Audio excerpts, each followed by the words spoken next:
Yo, what is going on, guys? Back with another video. So for today, we're gonna be turning a stock Krytac into a DSG build and basically making it twice as fast. So basically for our parts list, we have a upgraded SP170 spring by Garter, SHS piston, we have a SHS tablet plate and also a DSG gear to replace our sector gear. We have some Lonex bearings, a ASG motor, and a ZCI bevel gear, and then we also have a replacement Prometheus piston head as well. That's it for the parts. Let's get into the gun. So basically, we're starting out with a just normal stock, brand new Krytac Alpha CRB. So here it is, nothing super special, but it does have a metal rail, and the external is actually pretty good quality. Take off this tag, we don't need that anymore.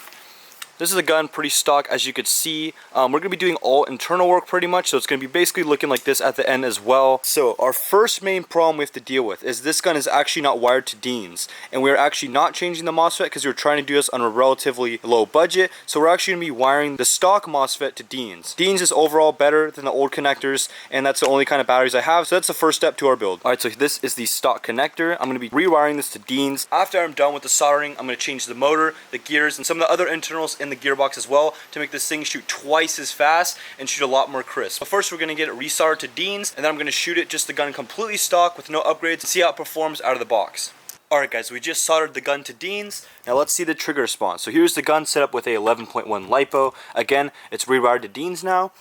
We got a mag full of BBs too. Let's go shoot it and see how fast it actually shoots. Alright, first I'll show you guys actually the trigger response and the full auto capabilities just on a cardboard box, and then we'll actually zoom in closer and see how fast it actually shoots with semi.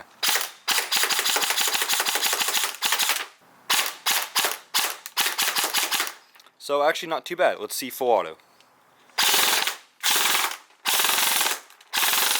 Alright guys, so now we're going to do a test just to see how fast it actually shoots on semi-automatic.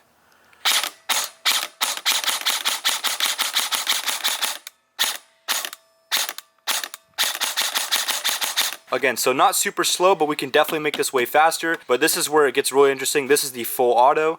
So this is before we actually add all the new internals. This is the full auto now.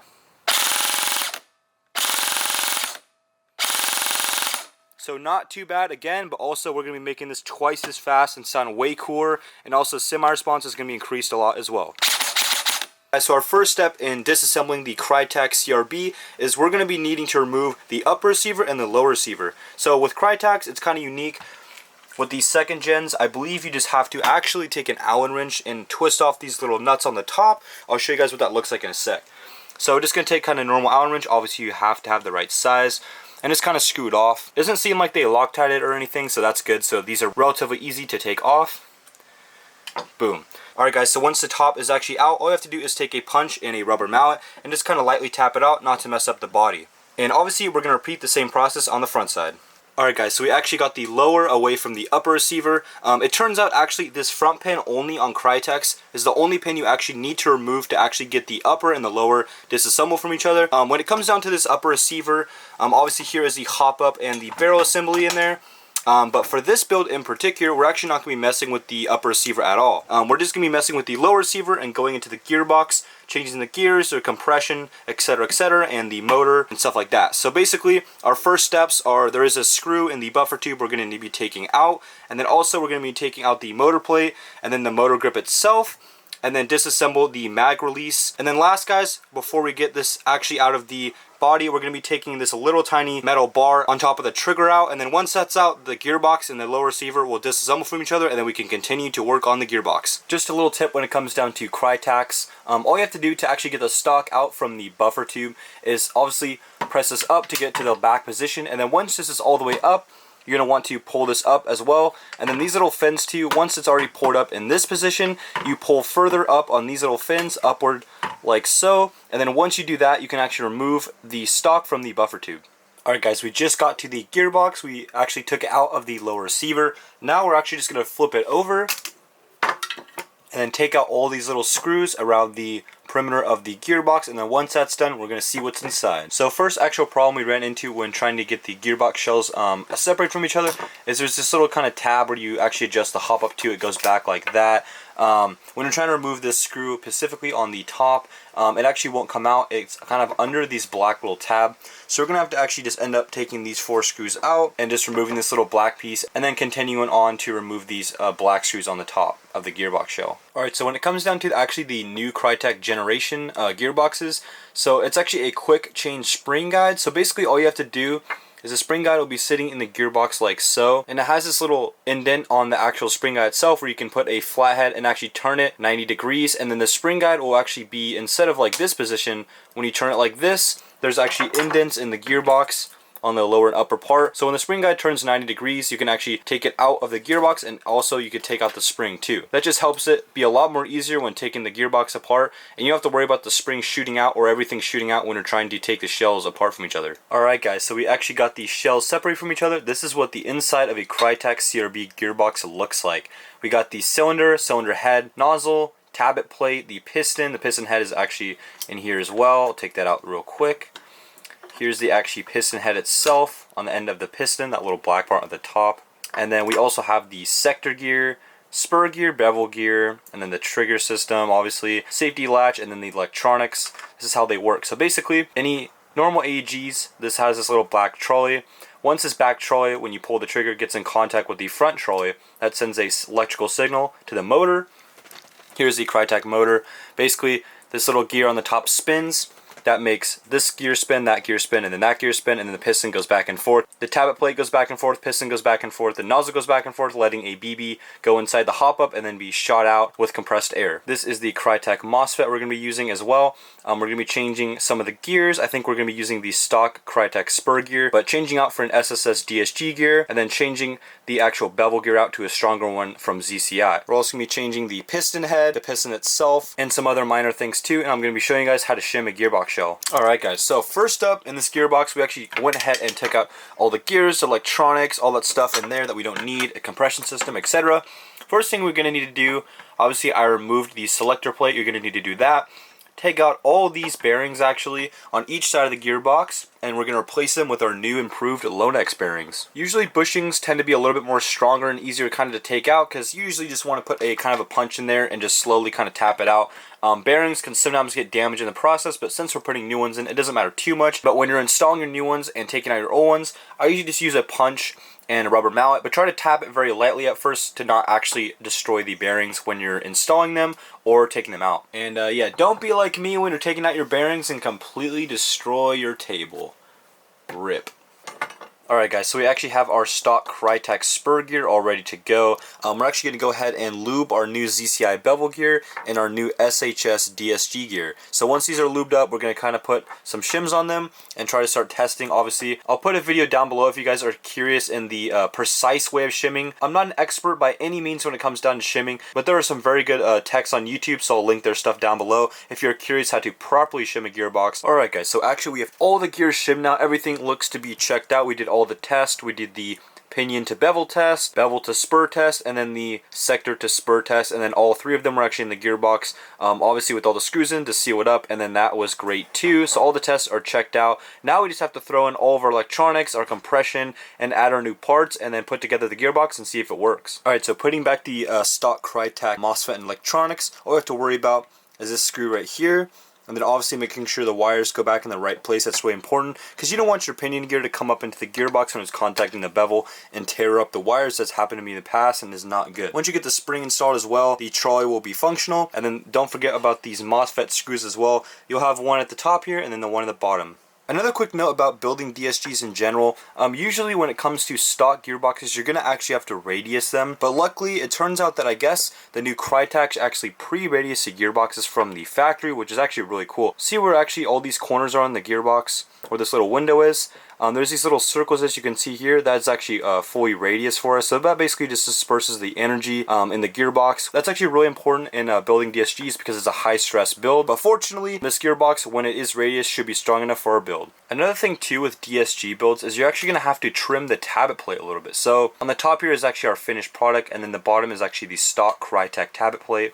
As you can see, the actual place where you want to modify is on the back. So see how this fin back here is a little bit shorter than the fin back here? That's actually a necessity when doing these types of builds, because the rotation speed is so much faster in these DSG builds. You're actually going to have to trim the amount of timing that the gear goes back. So in theory, the gear spins twice as many rotations in the same amount of time, so that's why you're going to need to trim the tappet plate down. Alright guys, so I started adjusting the motor height to try to see if I can get the shimming to sound a little bit better with the motor pinion placement, adjusting it up and down against the bevel gear.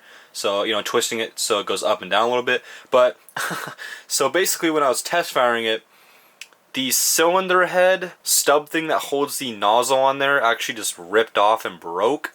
That little tiny copper piece in the nozzle, I'll pull that out right now. So as you can see, that little copper piece actually broke off cylinder head, so I can no longer use that cylinder head. Yeah, so that kind of sucks. So we're gonna have to actually put a new cylinder head in the system. So now I guess I recommend putting a cylinder head on that's stronger than the stock one. Oof. Well, rip old cylinder head. That is definitely a gonzo part. That sucks. Alright guys, so it's been actually a couple weeks later. I had to order some new parts because some of the parts actually kind of failed on me. Basically, I got a new cylinder head. This is a garter cylinder head, which is really good. And we also got a Umbrella Armory SHS piston with the AOE corrected piston head. And then we also got a VFC nozzle. Actually, those things kind of broke on the last one. The old piston I had, the SHS one, I don't know why it looks a little kind of weird than, like, these are the normal SHS pistons I've seen. And then for whatever reason, they shipped me this one, like metal. This one's plastic, and I don't think it's right for the gearbox. It just wasn't a good piston, so we're going to replace that. And then also the cylinder failed on this, and the cylinder head actually is a little bit too big for the cylinder, so we kind of had to replace all those parts. Not a big deal. Alright guys, so we got our new VFC nozzle installed, as well as a new cylinder head, and then we also got the new piston AOE corrected, all good to go. Now we're just going to close the gearbox shell, put the spring and spring guide in, and then test out to see if our shimming with all of the mechanics in the gearbox is functioning properly, and then we can go on to a shooting test. Alright guys, so we have a LiPo 30C 11.1 hooked up to our gearbox, fully assembled, and the motor grip and the motor plate, and obviously the motor in there too. This is going to be a test fire to see if it works.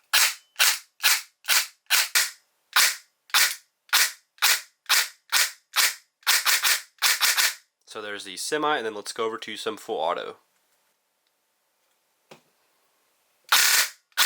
This is kind of like a good step to take before actually putting everything back in the gun, so if something does go wrong, it's a little bit easier to fix it before everything is already together in the gun. So let's go ahead and put this back into the actual receiver of the gun and do some test shooting now. So we're going to go ahead and take all of these and put it together, and then I'm going to show you guys what it looks like actually in the receiver, and then we can put the upper on and do a shooting test. So right here on the gearbox, you're going to need to put this little kind of gear looking thing along with the screw back in this hole right here, just like so. This piece is actually 3 different pieces. There is this part that actually goes into this side of the gearbox like so. And then on the other side, you can see a little part, I'll show you guys in a sec. Part will actually go right here. And then you'll just put this little screw into the little hole to secure it on the other side. And then you're good to go for those 2 things. But we have the fake bolt catch, and then also the mag catch that's really important as well. And obviously we have some of the receiver bolts and the receiver pen, and as well as this piece to put the stock back on.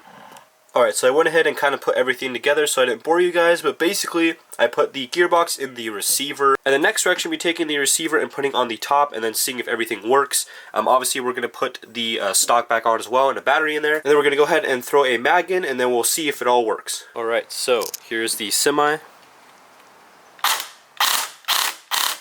So as you can see, it kind of works a little bit off camera, but the semi is actually overspinning, which means when I press the trigger on semi, it's actually overspinning the gears and actually not making just one rotation. So I think this is due to the fact of a lack of MOSFET. Some of my teching obviously isn't perfect, so that could also be a problem as well. I went into this with a possibility of that being a problem at the end of the build. I've heard online and like in forums, etc., and talking to some teching friends, if you build kind of a stock Krytac, there is a chance it could have overspinning issues, but that is just because of the lack of a sophisticated MOSFET in there. If I had like a Gate or Spectre, for example, I could program that overspin kind of out of there, but because it is a stock Krytac MOSFET, I'm just going to have to be doing just full auto for this build, but that's what we build it for anyway. So if I ran something kind of simple, not a crazy LiPo, I think I wouldn't have a overspin issue, but because we built this bad boy for auto only, we're actually going to be taking a huge battery, putting it up, and then doing a shooting test on full auto, see what we could do. Guys, we got our protection on. We're actually taking a magazine and putting a battery in, and then let's see what this baby can do on full auto. So I'm actually shooting this kind of pillow thing. Hopefully the BBs will kind of hit it and go into the box. Alright, so I actually got a 11.1 30C in there and a really good magazine. Let's do full auto and see what she does.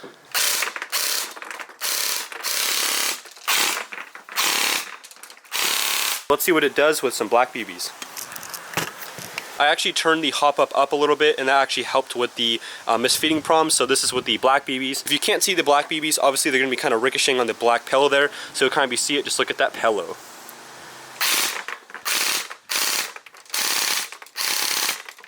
So that shooting test went decent. I think the gun is kind of shooting too fast for actually the setup itself. So I think it's actually not getting the full potential out of the auto.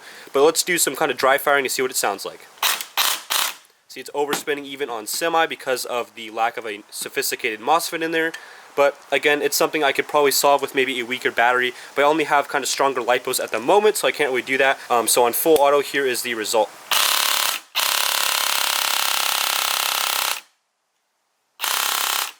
Alright guys, so I hope you guys enjoyed that video. Please make sure to like the video. It helps you with the YouTube algorithm to actually get the video out to more viewers. If you guys enjoyed the channel, I do lots of free giveaways. If you're interested in that, make sure to subscribe. And also guys, turn on post notifications to stay updated on when I post new videos. Thank you guys so much for watching. If you guys want me to do more build series, let me know in the comments below. I'll see you guys in the next one.